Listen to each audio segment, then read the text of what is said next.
Hello, welcome to today's Ed Talk. Today I have with me Professor Claus Andersen from Copenhagen in Denmark. And Professor Andersen has spent a large part of his life researching the preservation of gonadal tissue in prepubertal boys and prepubertal girls. Today, he's going to share with us some of that research in prepubertal girls. And really, I think you're going to get the message that we're getting a way of helping these young girls preserve their fertility when they are faced with, and their parents are faced with, the need for gonadotoxic therapy. And this often happens in the case of childhood cancer, or sometimes thalassemia or other metabolic diseases which require bone marrow transplantation. So welcome to today's Ed Talk. We're very honoured to have you. You are by far and away a global expert, and I'm very honoured to be able to talk with you about this. So, Professor, tell me what should happen, and what options do parents for children who are facing, or girls who are parents of girls who are facing gonadotoxic treatment? What sort of conversation should we be having with them these days? I think that you would need to talk to them and explain to them that there is now a risk that their little girl will never ever have an option to have her own kids. But there is now possibilities for us to secure that some of her eggs actually survive the very gonadotoxic process that she's going through. So the risk of her becoming infertile, if this happens, we would have something stored, and we will now take out one ovary of the two, and then we will leave one in there if the treatment isn't so harsh as we expect it to be. So she would have her own eggs anyway, and then we'll keep the rest very cold. We'll cool it off until almost minus 200 degrees, which means that we stop all biological processes, and then we can basically keep it as long as we like. Mm-hmm. So the girl can grow up, and she can reach the age where she's childbearing, and then go back and say, hey, did you have my ovary, my eggs in the tank? Then we can put it back, and she has an opportunity to get the organ function, the ovary back, so that she will have menstrual cycles and produce eggs. And most likely she will have an opportunity to become pregnant all on her own, or with her partner, of course, but maybe not need any help. Or she may need that. This depends, but at least she would have a very good opportunity.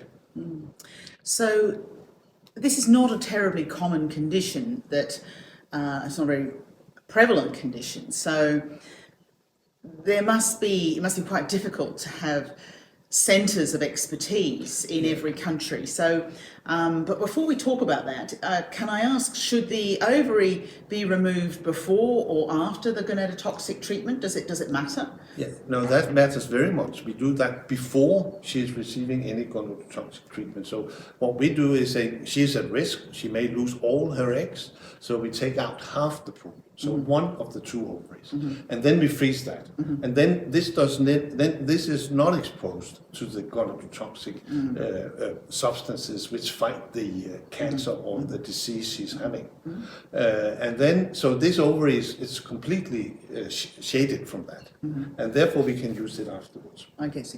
So then the gynecologist or pediatric surgeon removes the ovary. Then what happens to the ovary? How is it best managed? Yes. Then the way we do it in Denmark is that we actually, this is, as you say, not a very frequent procedure. This, of course, very happily, not a lot of girls experience that they will need very gonadotoxic treatment. So in Denmark, we do, if it's only, if we're looking at prepubertal girls, we perhaps do it only 10 times a year. So, but we have organized it in a way that all the ovaries from Denmark, from 3 different hospitals, they are sort of transported to one central laboratory, which have now focused on being good at freezing the brain tissue, because it's not trivial. You need to know exactly what you're doing. So we have organized it this way, and then we freeze it and store it in liquid nitrogen, minus 200 degrees. And then if the woman comes back, or the girl, when she has grown up, says, hey, I need my tissue, then we will take it on ice, frozen, and transport it to the local hospital where she was originally treated. And then the transplantation will take place there, or in case it's our own hospital, then it'll just happen next to us. Okay, so the ovary, can I just sort of delve into the science a little bit, because you must have refined that over the last few years. We used to use a media called Leibovitz, I think, for ovarian cortex cryopreservation in older, in post-pubertal women. Can you tell us a little bit about how the science of a whole ovary preservation? Yeah, no, the whole ovary, the way we do it, and any other centers around the world now do it, is that we isolate the very outer part of the ovary. Sort of, if you have an orange, it's just the outer peel that you basically isolate, and this is what you freeze, because this is where all the small follicles, all her ovarian reserve is located, and the rest is discarded. But the outer part there contains 90% of the follicles in any woman's ovary. So we do cryopreserve the vast majority. So this anatomical characteristics of the human ovary is basically what facilitates that we can freeze it.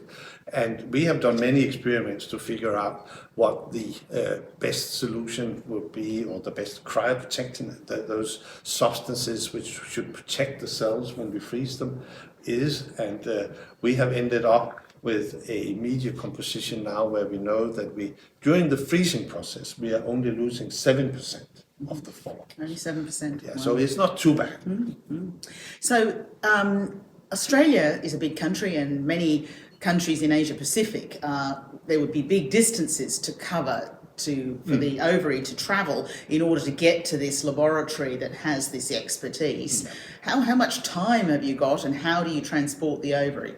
Yeah, no, that's also something we have worked quite a lot on. And the small resting follicles, the ovarian reserve, they are not more than 1/20th of a millimeter. So they're very small and very resistant, basically. So we don't need to freeze them right away. We can actually transport them quite long distances. You can at least transport them for 18 hours. In Germany, their system is basically that a local hospital will do it, put it on ice, and then just put it on the train, and then the next morning it arrives where the cryopreservation is going to take place. And they have as good a results as anyone, and we have as well from doing that. So it doesn't deteriorate during that time frame, at least. So that's slightly reminiscent of how we move kidneys that are going to be grafted. So they're on ice. Are they in a particular media? Yeah, they are we actually use the exact same media as you use when you are transporting kidneys or lungs or hearts. There is a specific media which is sort of have the components that cells need to just have a very basic metabolism, and then maintain pH at the right level. Right, and that media is universally available, is it? It is. And what's its basis?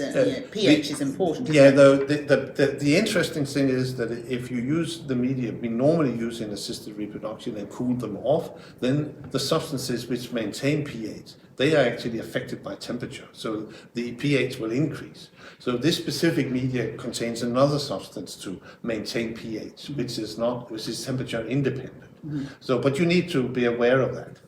So it's a buffer which is temperature resistant, and you can transport a whole ovary for up to 18 hours, and then cryopreserve it. And so, have there been any children born from the frozen ovaries? Can you tell us about this? We did this for many years without really knowing whether these ovaries, which are not functioning, they're sitting in there, but they don't produce follicles. And I was sort of saying, they will work, but we didn't know that. But we do know now. We have transplanted at least 6, 7, 8 young girls who were pre-pubertal when the tissue was taken out. And when they come back as adults, Wow. and are saying the ovary don't work, and we transplant the tissue, it starts to work, and they have menstrual cycles and everything look normal, and they do support pregnancies. So they do have kids. And the beauty now is that these children's ovaries are those ovaries with most follicles.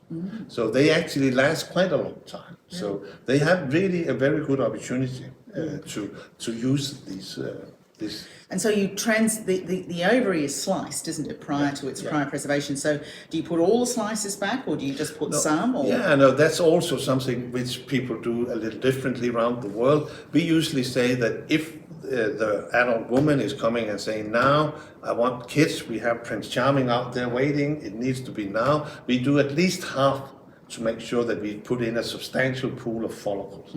If she comes around saying, I'm 28, I'm menopausal, I'm not happy with that. I just want to be like my friends and so on. I need menstrual cycles. We just put a few back. So she is just having her menstrual cycles coming, and then when she needs kids, she can come back and say, okay, now I need a bigger. But this means that we can transplant them we have even patients which have been transplanted 3 times. Right.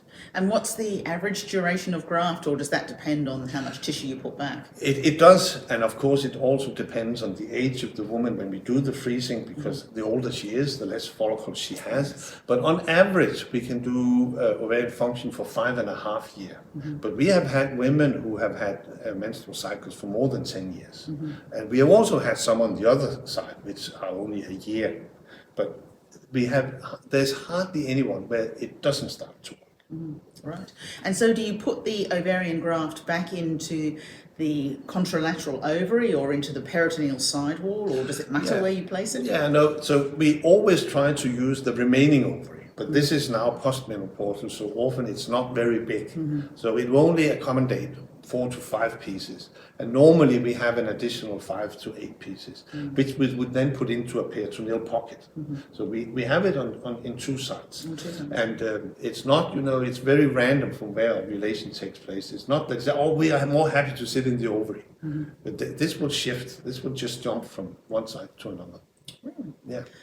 So from the point of view, you mentioned that you've done a number of pre-pubertal ovarian grafts, and how many of them have had babies? Have we got any idea of that? No, there's 2 of them, but they're not that old.